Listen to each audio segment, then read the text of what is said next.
Le film Matrix, ce n'est pas de la science-fiction, c'est un documentaire.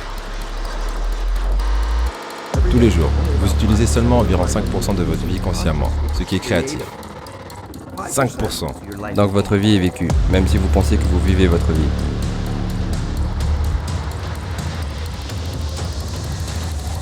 Sauve-moi vite.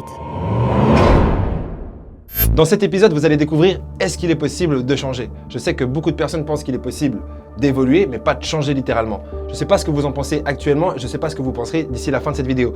En tout cas, restez avec nous jusqu'à la fin parce que Bruce Lipton, qui est au cœur de la vidéo, va vous parler de subconscient, de conscient, mais surtout vous donner des stratégies en fin de vidéo pour vous battre contre votre subconscient, vous battre contre vous-même, entre guillemets, pour devenir la personne que vous souhaitez devenir d'ici la fin de cette vidéo. C'est un peu ambitieux. C'est parti les filles. Enfin, pardon. Mesdames et messieurs, c'est parti. Le film Matrix, ce n'est pas de la science-fiction, c'est un documentaire. Chaque humain, et c'est un fait, chaque humain, lors des 7 premières années, télécharge en hypnose. Le cerveau d'un enfant, en dessous de 7 ans, est dans une fréquence de vibration plus basse. Quand vous mettez les fils sur la tête de la personne, vous lisez un électroencéphalographe qui lit les activités cérébrales. Un enfant en dessous de 7 ans a une vibration plus basse que la conscience. C'est appelé Theta. Theta, c'est l'imagination. Oh, c'est comme les enfants qui jouent à la dinette avec des tartes à la boue. Mais pour eux, c'est une chose réelle. Un enfant monte sur un balai, c'est un cheval. C'est ça, Theta, l'imagination. Theta, c'est aussi l'hypnose. Et l'idée, c'est ça.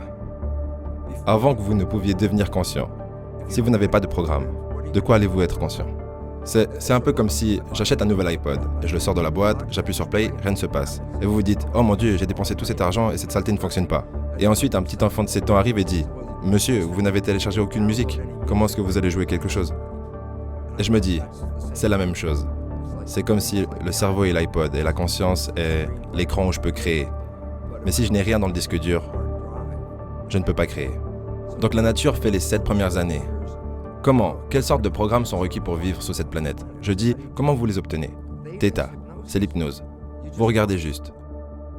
Vous regardez vos parents, vous regardez vos frères et sœurs et votre communauté. Parce que vous devez apprendre.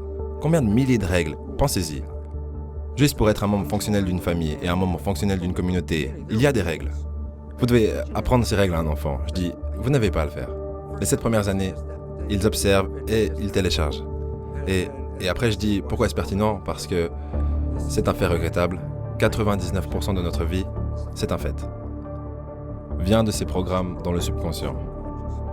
Tous les jours, vous utilisez seulement environ 5% de votre vie consciemment, ce qui est créatif. 5%. Donc votre vie est vécue, même si vous pensez que vous vivez votre vie.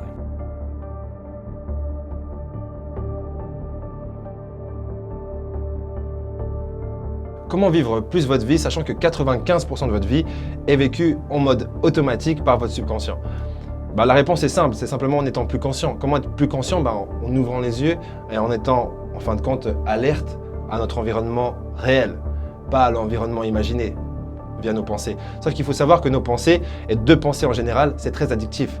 Parce que là, si je ferme les yeux et que je pense à un truc qui fait peur, je vais directement ressentir la peur. Ou si je pense à un truc excitant, je vais directement être excité. Et ça, je ne vais pas le faire devant vous.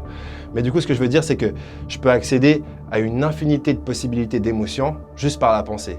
Et du coup, c'est beaucoup moins excitant d'être dans mon monde réel à être présent. Mais dans ce monde réel, chaque pas, je peux le ressentir sous mon pied. Quand je prends un verre pour boire un truc, je ressens le verre dans ma main. Et quand je bois, je sens chaque millilitre qui passe. Et ça s'appelle la pleine conscience. Est-ce que c'est excitant à faire ? Non, c'est pas très excitant. C'est même ennuyant.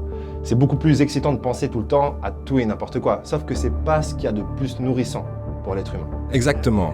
Et vous ne le voyez pas parce que ça s'appelle subconscient, sous la conscience. Et les jésuites, pendant 400 ans, ils prenaient et les gens ne comprenaient pas. Ils disaient, donnez-moi un enfant jusqu'à ce qu'il ait 7 ans et je vous montrerai l'homme. Ils disent ça depuis 400 ans parce qu'ils savaient que 7 ans était la période de programmation. Et 95% de votre vie après ça sera peu importe ce que ce programme était. Donc Angelina Jolie fait partie d'une famille où il y a le cancer. Et je dis oui, ils ont les gènes, mais ce n'est pas ça qui l'a causé. C'était le comportement qui a été transmis. Le comportement n'est pas transmis comme les gènes. Il est transmis par des familles, mais il est transmis à travers l'apprentissage dans les familles. Ok, Dans votre conférence sur la biologie de la croyance, vous avez fait cette analogie à la fin d'une caméra et après d'un œil, et comment la caméra inverse l'image et la met sur le film. Et pourtant, avec notre œil, nous le prenons, inversons l'image, et après nous la faisons passer à travers un filtre dans nos cerveaux. C'est juste. Et c'est de ça dont vous parlez, des 7 premières années de votre vie qui mettent un filtre sur tout. Absolument. Comment vous comportez-vous? Ouais.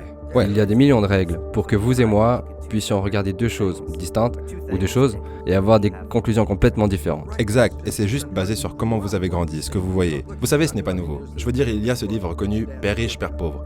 Et il disait en gros, vous venez d'une famille pauvre et vous pourriez galérer toute votre vie en essayant de devenir riche, mais vous n'y arriverez pas. Et ensuite, si vous venez d'une famille riche, vous pourriez être stupide toute votre vie, Donald Trump, et y arriver. Pas parce que vous y pensiez, mais c'était un comportement inconscient qui a été téléversé des familles riches aux enfants. Ce qui est inconscient. Donc, ils prennent les bonnes décisions inconsciemment. S'ils impliquent leur esprit conscient, alors ils auront l'air stupides. Mais c'est inconscient. Et c'est la même chose avec les gens pauvres.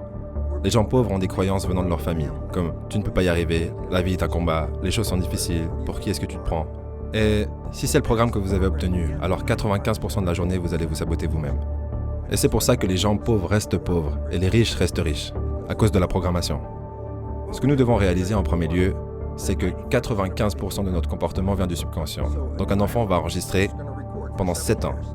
Et il va vous enregistrer vous avez un nouveau bébé. Ce bébé va vous regarder parce que vous êtes le parent. La première chose que le bébé apprend, dans la ou les 2 premières semaines de vie, qui est le parent? Très important, parce que c'est le point de référence. Si quoi que ce soit se produit dans leur vie, ils vont regarder leurs parents en premier. Un enfant à la place de jeu est sur une balançoire, tombe de la balançoire sur le sol. La première chose qu'il fait, c'est regarder le parent. Si la mère est comme ça, l'enfant se met à pleurer. Mais si la mère dit « lève-toi et remonte sur la balançoire », l'enfant remonte sur la balançoire. C'est le reflet. Donc vous devez réaliser qu'un enfant va observer chacun de vos mouvements. Si on parle de vos réactions à ce qui peut vous arriver dans la vie, déjà j'ai envie de commencer avec une phrase que j'adore qui dit « les erreurs fonctionnent ». Surtout vu que j'en fais beaucoup, c'est mieux de voir ça comme ça. Et ce que je veux dire aussi, c'est que imaginez vous faites de la balançoire, vous tombez actuellement, vous regardez plus à gauche, à droite pour voir votre père ou votre mère, parce que déjà je pense que vous faites plus tellement de balançoire avec vos parents, mais deuxièmement, c'est parce que vos parents sont déjà engrainés au fond de votre cerveau. Et du coup, vos réactions sont automatiques. Et du coup, ce que j'ai vraiment envie de dire, c'est peu importe ce qui vous arrive dans la vie, que ce soit positif ou négatif, mais ça concerne quand même plus les zones négatives, peu importe ce qui vous arrive, ça vous arrive. Ça peut pas être bien ni mal. Ouais, ça peut pas. À part lorsque vous avez commencé à réagir. Parce que pour moi, votre réaction est la définition, négative ou positive, à ce qui vous arrive. Et après, vous devez aussi admettre, mince, si 95% de ça vient de ma programmation invisible, je vais transmettre le modèle familial, inconsciemment, 95% de la journée. Le modèle familial, national, sociétal. Mais tout le modèle, peu importe ce que vous... Le modèle de croissance de la programmation. Ok. À moins que je fasse un effort conscient. Un effort conscient pour changer votre programmation. C'est très difficile de rester conscient. C'est pour ça qu'on retourne toujours dans le subconscient. Parce que quand vous pensez, c'est une fonction d'esprit conscient. Donc, Brian, que faites-vous mardi? Si je vous demande ça, la réponse n'est pas là dehors, c'est à l'intérieur. Donc, le moment où vous pensez, vous renoncez à conduire le véhicule. Parce que vous êtes allé à l'intérieur. Ça ne veut pas dire que peu importe ce que vous faites, vous allez arrêter de marcher, de conduire ou de faire un travail. Ceux-ci sont des programmes dans le subconscient, parce que vous les avez répétés encore et encore. Donc, le subconscient est un autopilote. Quand le conscient est occupé, l'autopilote conduit un véhicule. Le point, c'est que lorsque le conscient est occupé, il n'observe pas ce qu'il se passe. Donc, disons que nous avons cette conversation dans une voiture. Et je conduis depuis 10 minutes. Et nous avons cette super conversation. Et tout d'un coup, je regarde par la fenêtre et je dis « Vous savez, je n'ai pas fait attention à la route pendant que nous avions cette conversation. » Mais je reviens en arrière et dis « Est-ce que je peux te dire à propos de quoi était la conversation ?»« Ouais, nous avons parlé de ça, ça, ça et ça. Et qu'est-ce qu'il y avait sur la route pendant ces 10 minutes ?» Et là, je ne sais pas, je ne faisais pas attention. Voyez ? Ça, c'est contre le subconscient. Donc j'ai dit « Comment était votre conduite ?» Et j'ai dit « C'était la façon dont vous avez appris à conduire. Si vous avez eu un mauvais moniteur de conduite, alors vous conduisez 10 minutes avec une mauvaise conduite. » Ok, alors comment je peux changer ça? Est-ce que j'ai besoin d'être plus conscient de mon subconscient? Vous devez être conscient de... Eh bien, vous voyez, voilà le problème. 7 premières années, c'est de la programmation. Et je dis bien, quel programme vous avez eu quand vous aviez 0 ou 1 an? Vous direz, je n'ai aucune idée de quel programme c'était. Et je dis, 95% de votre vie vient du subconscient. Votre vie est une impression de votre comportement subconscient. Oh, donc, vous n'avez pas à essayer de penser à ce qu'il s'est passé. Je dis juste, regardez votre vie. Les choses que vous aimez, qui entrent dans votre vie, y entrent parce que vous avez le programme qui les soutient. Mais n'importe quelle chose avec laquelle vous avez des difficultés, vous travaillez très dur dessus, vous y mettez beaucoup d'efforts pour que ça arrive. Pourquoi est-ce que vous travaillez si dur? Inévitablement, vous avez un programme qui ne supporte pas cette conclusion.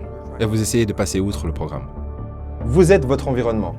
Ce qui veut dire pour moi, et c'est un niveau spirituel mais philosophique aussi, mais aussi réel, tout ce qui rentre dans votre champ de conscience est vous, et qui vous êtes. Et du coup, votre vie, dans sa totalité, vous en êtes responsable. Vous avez attiré les choses positives dans votre vie que vous avez actuellement, s'il y en a, j'espère, et vous avez attiré les choses négatives que vous avez actuellement dans votre vie. Mais tout ce qui vous entoure actuellement, peu importe où vous vous trouvez, vous regardez autour de vous, vous avez créé ça. Et cette approche, cette idée, vous permet de vous responsabiliser un peu plus et d'accepter le bordel que vous avez foutu et les belles choses que vous avez construites.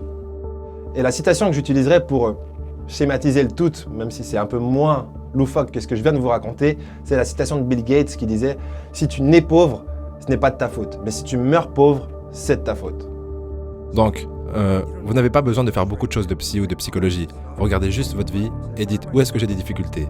Parce que peu importe où vous avez des difficultés, inévitablement, c'est un programme dans votre subconscient qui ne soutient pas cette destination que vous cherchez. Ok, donc c'est tout. Toutes les preuves sont là. Vous jetez un regard honnête à votre vie et votre histoire. Si c'est n'importe quoi dans votre vie, les relations ou les affaires ou ceci ou cela, et cela vous montrera où il y a une sorte de maladresse. Exact, je veux dire, si on revient sur Angelina Jolie, elle pourrait regarder sa vie et elle pourrait dire « je vais aller regarder le gène » et dire « le gène a causé le cancer ». Je dirais « non, regardez votre vie » parce que ce comportement a été transmis de votre mère à vous. Et elle l'a eu de votre grand-mère, etc. Et c'est une histoire de... J'ai eu 2 vies différentes dans cette durée de vie. Avant que je mette ces connaissances en vigueur et après que je mette ces connaissances en vigueur. Et j'utilise le mot en vigueur, pourquoi? Bien, j'avais les connaissances académiquement. C'est comme, oh mon Dieu, regardez les recherches. Qu'est-ce que cela veut dire? Et je comprenais ça à un niveau. Avec toutes ces connaissances, ça n'a pas changé ma vie. 1. Les gens lisent des livres de développement personnel. Bien, vous avez lu le livre, vous avez beaucoup de connaissances, est-ce que ça a changé votre vie? Non, mais vous avez beaucoup de connaissances. Donc voilà la différence. L'esprit conscient est créatif et peut apprendre en n'importe quel nombre de façons. Lire du développement personnel, une conférence, écouter un programme, et l'esprit conscient va obtenir de la compréhension. Et je dis oui, mais l'esprit subconscient n'apprend pas de cette façon. Oui, il ne le fait pas. Le subconscient n'apprend que de 2 manières fondamentales naturellement.